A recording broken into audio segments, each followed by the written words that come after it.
দাড়ি আমার নবী তার মাওলা আলী ও তার মাওলা হোসেন নবী সুর করি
সত্যই কথাগুলো, এই কথাগুলো জানা প্রত্যেকটা মুসলমানের জন্য ফরজ। ইসলাম ইতিহাস, ইসলাম কোথা থেকে আসলো হ্যাঁ বুঝতে হবে। আব্দুল্লাহ ইবনে আব্বাস মাওলা আলীকে কোরআন পড়তে বললেন কেন জানেন? আমার দয়াল নবীজি মাওলা আলীর হাতটা উঁচু করে ধরে বললেন, তোমাদের কাছে আমি জীবন্ত কোরআন রেখে গেলাম। তাহলে মাওলা আলী ছাড়া এই কোরআনের ভেদ আজকে জানা সম্ভব বাবা। তাই আব্দুল্লাহ ইবনে আব্বাস মাওলা আলীকে কোরআন পড়তে বলেন। এই যে আমরা মঞ্চ করছেন না, আমরা দাঁড়ায় কথা বলতেছি, আপনারা সকলে শুনছেন। এভাবে একত্রিত হয়ে মাওলা আলীকে কোরআন পড়ার জন্য একটা ডেট করা হইল। যেমন আজকে জানুয়ারি 3 তারিখ, আজকে একটা ডেট করা হয়েছে, এখানে ওরস হবে। ঠিক এইভাবে ডেট করে কোরআন শোনার জন্য সকলেই আসছে। মাওলা আলী পড়তেছেন আউযু বিল্লাহি মিনাশ শাইতানির রাজিম বিসমিল্লাহির রহমানির রহিম আলহামদুলিল্লাহি রাব্বিল আলামিন আর রহমানির রহিম মালিকি ইয়াউমিদ্দিন ইয়াকা না'বুদু ওয়া ইয়াকা নাস্তাঈন ইহদিনাস সিরাতাল মুস্তাকিম সিরাতাল লাযিনা আন'আমতা আলাইহিম গায়রিল মাগদুবি আলাইহিম ওয়ালাদ-দাল্লিন। আমিন। মাওলা আলী শুধু ফাতিহা পড়তে আছে। ইবনে আব্বাস বলে মাওলা আলী কি, আলী তুমি তো সারা রাত ফাতিহা পড়তে পড়তে রাত শেষ করে দিবে, আমাদের বাকি কোরআন তাফসীর করে কবে শোনাবে? আমি যদি একই কথা বারবার বলি আপনারা বিরক্ত হবেন না? এরকম বিরক্ত হয়ে দাঁড়ায় বলছে আপনি সারা রাত ফাতিহা পড়তেছেন, বাকি কোরআন আমাদেরকে তাফসীর করে বুঝাবেন না?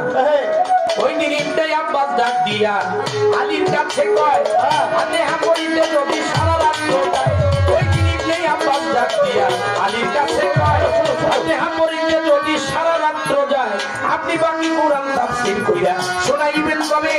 হযরত আলী বলে বন্ধুগণ শুইনা রাখো সবে, আপনি বাকি কোরআন তাফসীর কইরা শোনাইবেন কবে?